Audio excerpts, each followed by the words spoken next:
Il est 19 h. Donc, on va commencer tranquillement cette séance ordinaire du conseil municipal. Bienvenue à tous. Merci de venir en grand nombre ce soir. Je présume qu'il y a beaucoup de gens qui sont là pour le centre communautaire.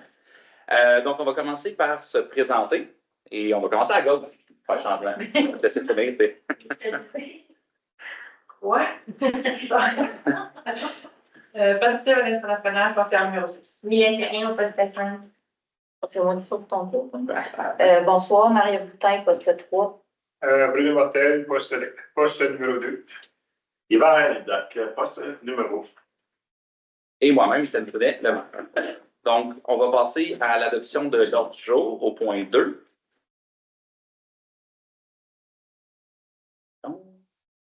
C'est qui c'est suivant? Oui. Oui, donc j'aurais besoin d'un proposeur pour l'adoption de l'ordre du jour. Je propose Mylène Perrin. Parfait. Merci. Est-ce qu'on a une demande de vote? C'est adopté. Greffe et affaires juridiques. 3.1. Le procès verbal de la séance ordinaire du 17 septembre 2024.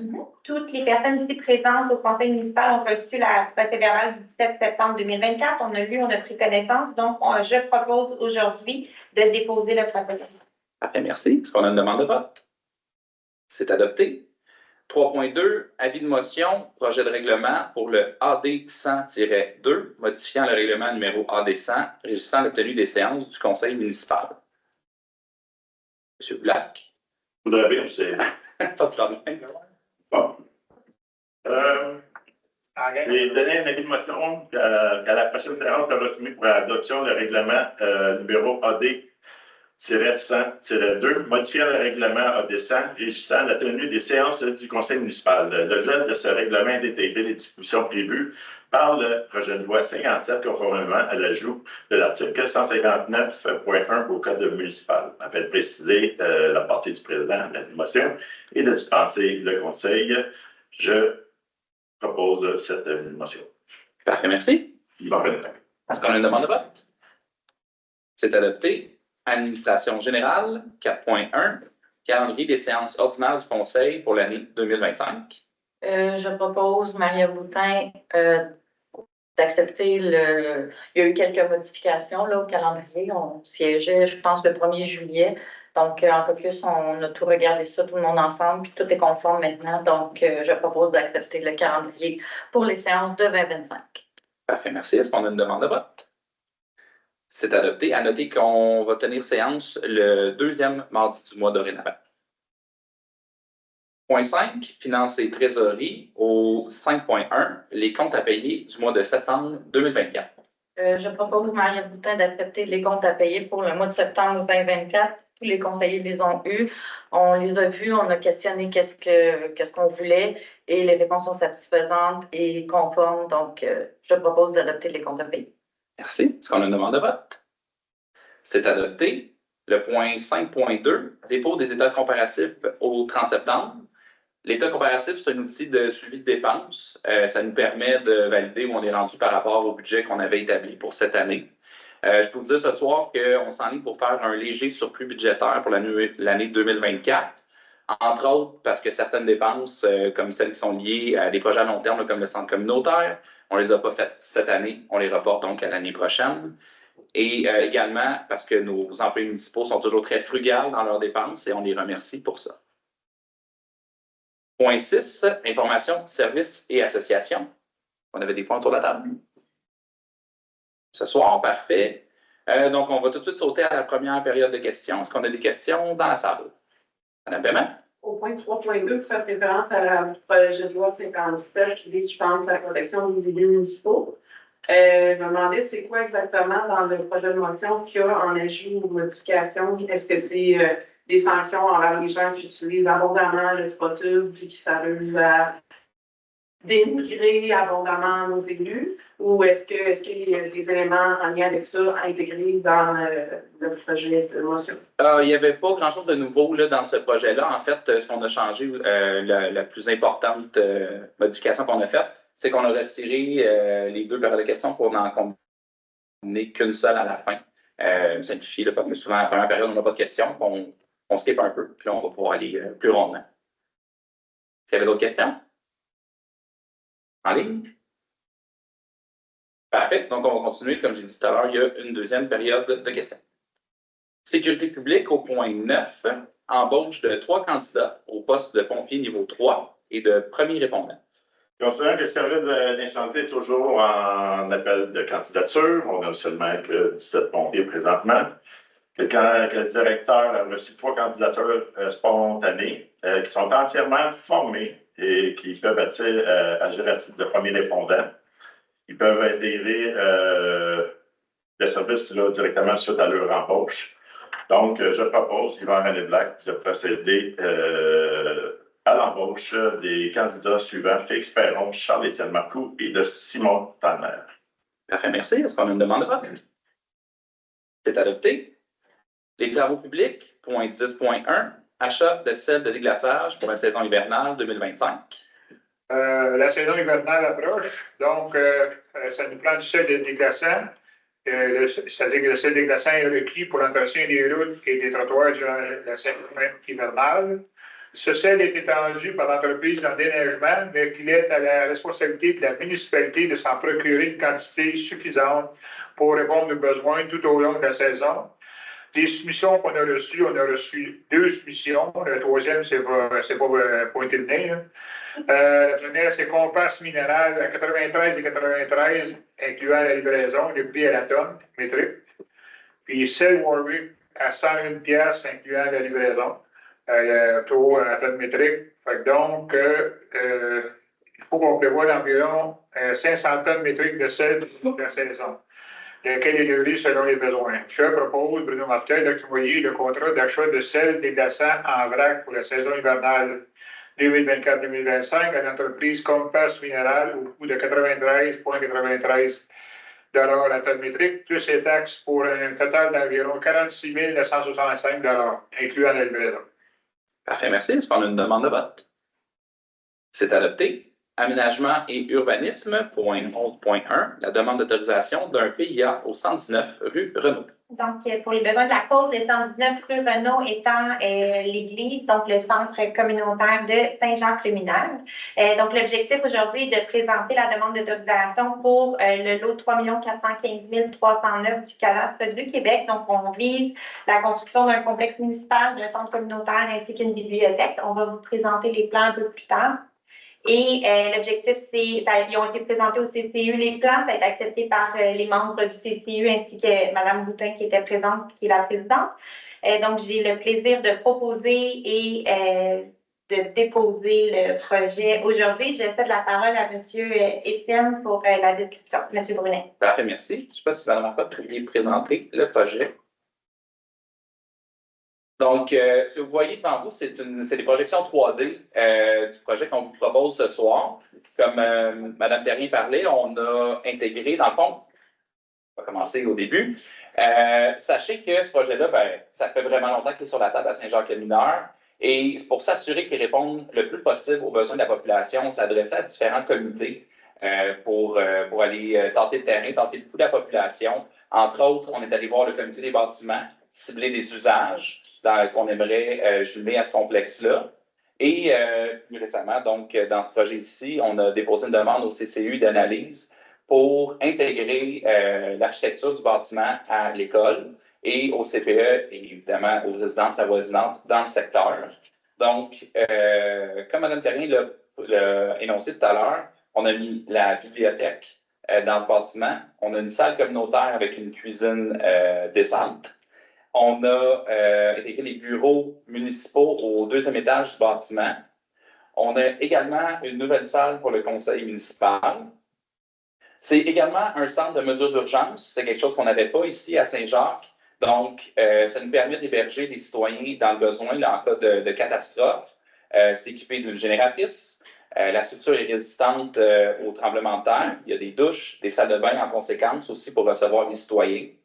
Il y a également une salle de rencontre qu'on pourra louer ou qu'on pourra utiliser pour rencontrer les citoyens en rencontre 1 sur 1. Et finalement, on a souhaité intégrer un aménagement paysager qui rappelait l'ancienne vocation de ce lieu-là.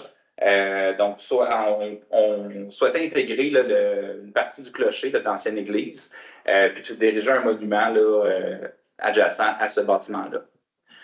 On estime actuellement que les coûts de construction seraient autour de 11 millions de dollars. La raison qu'on ne peut pas vous donner un chiffre précis, c'est parce qu'on n'est pas encore allé en appel d'offres. Ce qui devrait se passer sous peu. À ce moment-là, on pourra vous dire précisément combien ça va coûter de bâtir ce centre communautaire. Sachez qu'on a eu l'autorisation de financement du programme PRACIM qui va couvrir minimalement 70% des dépenses de la construction de ce bâtiment-là. Et on est confiant qu'on est capable, en sélectionnant certains matériaux, on peut obtenir une plus grande subvention de ce même programme-là. On prend une structure en bois. Et donc, on va faire tout notre possible là, pour aller chercher un petit peu plus de sous à ce niveau-là. Également, pour le projet de bibliothèque, l'aménagement peut être subventionné par un programme du ministère des Affaires municipales. Non, je me trompe. Du ministère de la Culture. Mes excuses. Et donc, tout ça pour dire que la charge fiscale des citoyens ici devrait s'aboutir autour de 3,5 millions de dollars. Ce qu'on peut financer jusqu'à 40 ans. Et également, j'aimerais vous rappeler qu'on a un fonds de mobilisation aussi de, actuellement, là, presque 700 000 $ qu'on pourrait affecter à ce projet-là. Donc, les décisions fiscales finales là, vont être présentées au courant des prochains budgets et vous pourrez faire le suivi là-dessus. Mais ce que je suis fier de vous dire ce soir, c'est que je pense qu'on le fait à un coût qui est absolument décent pour les citoyens, mais aussi on répond à un besoin pour tout le monde. On va avoir des salles locatives, on va pouvoir organiser des activités communautaires qui ne seront pas broche à foin, qui vont être agréables pour tous. Puis ça, on est très, très fiers de vous le présenter ce soir. Absolument. Donc, on a choisi, on avait parlé récemment, on a choisi de réduire un peu l'empattement du bâtiment actuel pour la simple et bonne raison qu'à la gauche du bâtiment, il y a déjà eu un cimetière. Et donc, on veut que le projet avance le plus rapidement possible.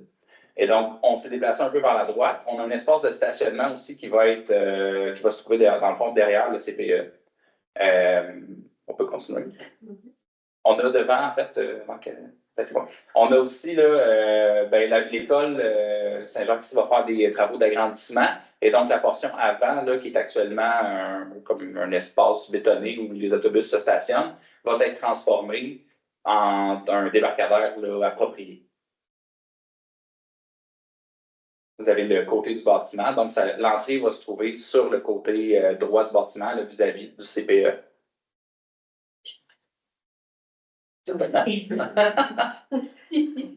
Oui, mais dans le fond, c'est parce que là, vous voyez le côté gauche.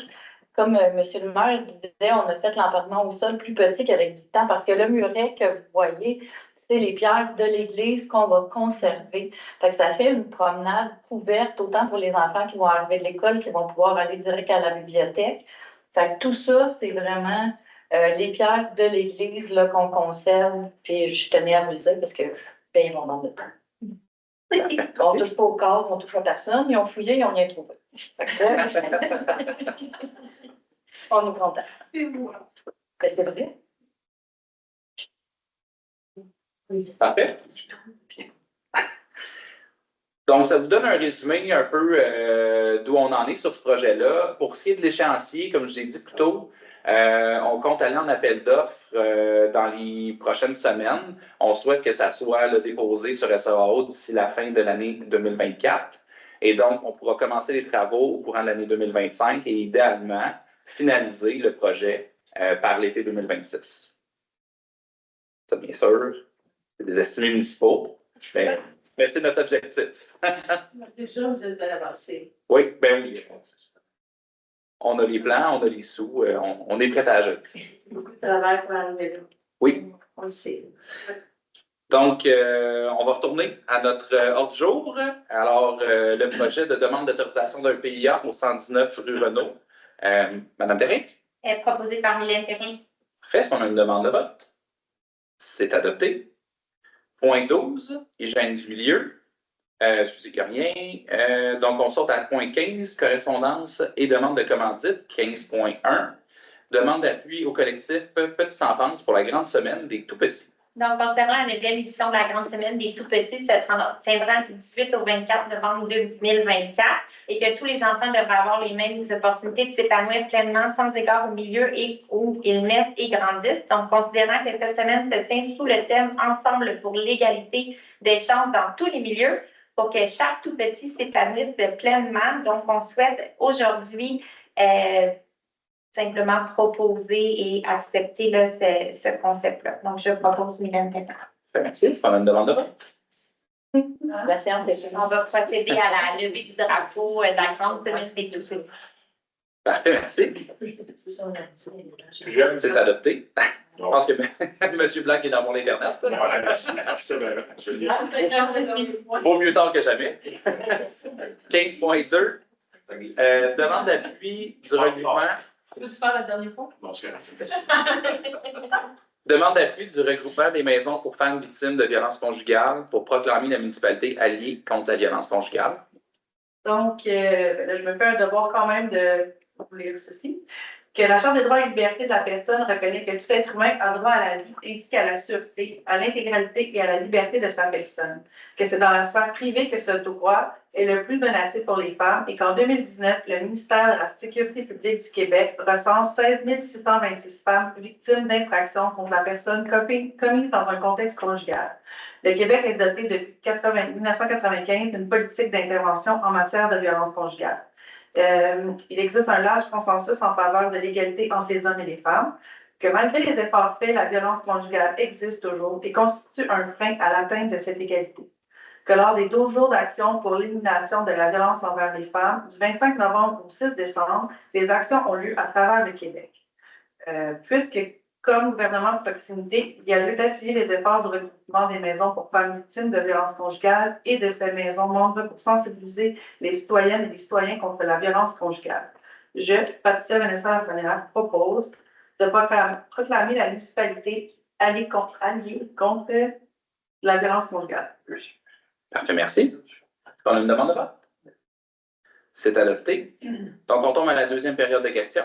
Il y a des questions dans la table, oui? Bonjour, je m'appelle Joëlle Bourreau. Moi, je me tout savoir, j'ai reçu mon compte de taxes municipales. Et ça fait environ 3 ans que je paye pour double logement. J'avais appelé, on m'a dit que c'était au niveau des conseillers que vous aviez voté, étant donné qu'on a une maison bigénération, que je devais payer pour 2 logements. Par contre, je me suis informée dans d'autres municipalités qui ont des maisons comme ça.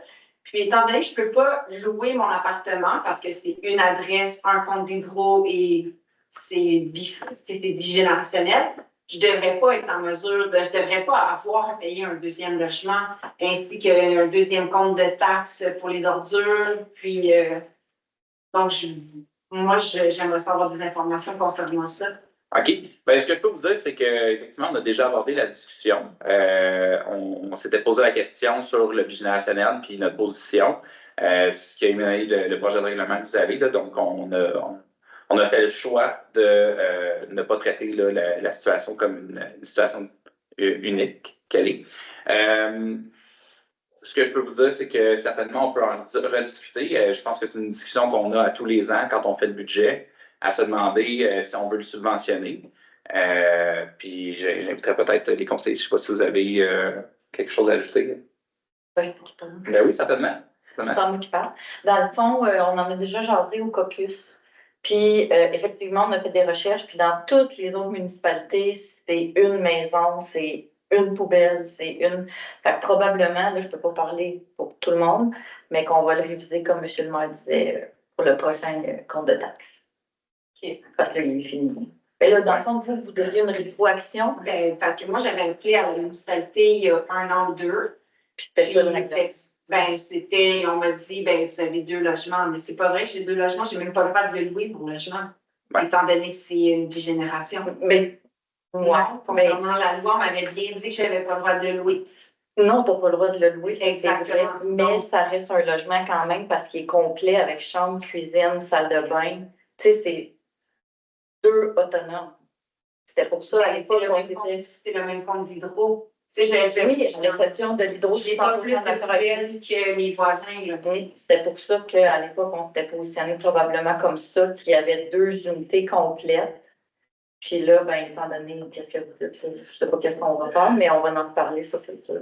Si vous permettez l'intervention, M. le maire, du point de vue de l'évaluation foncière, c'est considéré un logement. Alors ça, toujours, c'est quand on reçoit au niveau de l'évaluation foncière, ce lot-là va comprendre 2 logements. Mais après, c'est effectivement une décision politique de choisir de taxer les services supplémentaires comme un autre logement. Oui, c'est ça, parce que c'est vraiment marqué comme quoi que j'ai une taxe, comme quoi j'ai 2 logements pour les ordures, pour le fonds incendie. Donc, je paye en double cette année ce montant-là, mais les ordures, ça fait plusieurs années, là. C'est parce qu'au niveau de l'évaluation, moi, étant donné que vous êtes situé avec un logement, en plus, c'est pour ça que c'est basé sur le haut d'évaluation de le niveau de taxation. Donc, ça n'a pas été plus loin, aller sur la porte à savoir si quelqu'un de votre famille qui reste. Ben oui, parce que nous, on a, quand j'ai déposé le projet, il fallait avoir des informations concernant c'était quoi l'utilisation que j'allais en faire. Puis si c'était une utilisation autre que la famille, automatiquement, le projet a été révoqué. Donc, oui, vous étiez, c'est une des dérogations qui a été émise. Pourquoi j'avais le droit d'avoir une maison bigénérationnelle? Ça, je suis d'accord avec vous. La seule chose que je viens spécifier, c'est juste qu'au rôle d'évaluation, c'est marqué que vous avez un logement supplémentaire. Donc, c'est là-dessus que la taxation s'est faite. Là, aujourd'hui, vous venez de nous expliquer, là, comment je pourrais dire, c'est le monsieur qui passe là, pour aller faire la taxation là, des maisons. C'est une firme qui est externe, un organisme externe. Et que lui, il n'a pas ces informations-là. Donc, quand il passe ça chez vous. Là. Ben, je pense que ce qu'on peut dire ici, on prend note de vos commentaires, on va en discuter assurément pour la prévision du prochain budget. Ce que je peux vous dire, par contre, malheureusement, on ne pourra pas retourner dans le passé, mais on peut en discuter là, pour ce qu'on fera dans le futur, là, assurément. Assurément que ça va être disponible. Donc, les royaumes, on va faire ça. Moi, si on peut changer, là, qu'est-ce qui devrait être payé, il devra payer de toute façon. Ouais. Ça serait intéressant de le changer parce qu'on va leur communiquer, je ne sais pas, des informations au monsieur qui passe ou la madame qui passe pour les évaluations. C'est la MRC qui s'occupe de ça, Michel. La MRC? Ouais. Est-ce qu'il y avait d'autres questions? Oui. Martin Garnier pour l'entreprise Go Conseil. Oui. J'ai déposé un projet à la dernière réunion. Je dois faire un petit suivi avec vous. Vous en étiez rendu sur ce projet-là. Mais dans le fond, comme je vous avais expliqué, nous, si on voulait offrir une subvention à une entreprise privée ou à un secteur de l'économie, on peut le faire, mais seulement au moyen du budget qu'on adoptera en janvier. Et donc, on en a discuté, on est intéressé, mais il y a certaines dispositions qu'il faut valider, à savoir que, bon, c'est une entreprise privée, donc si on décide d'encourager une entreprise privée, on veut s'assurer de ne pas créer d'inégalités s'il y a d'autres joueurs dans le secteur. On comprend que vous êtes citoyen, mais on veut quand même rester le plus transparent possible. Puis si c'est possible aussi, là, de quelle façon on pourrait, puis à quelle hauteur on pourrait aider votre projet. Mais on est assurément intéressé. Oui. Merci. Ça fait plaisir.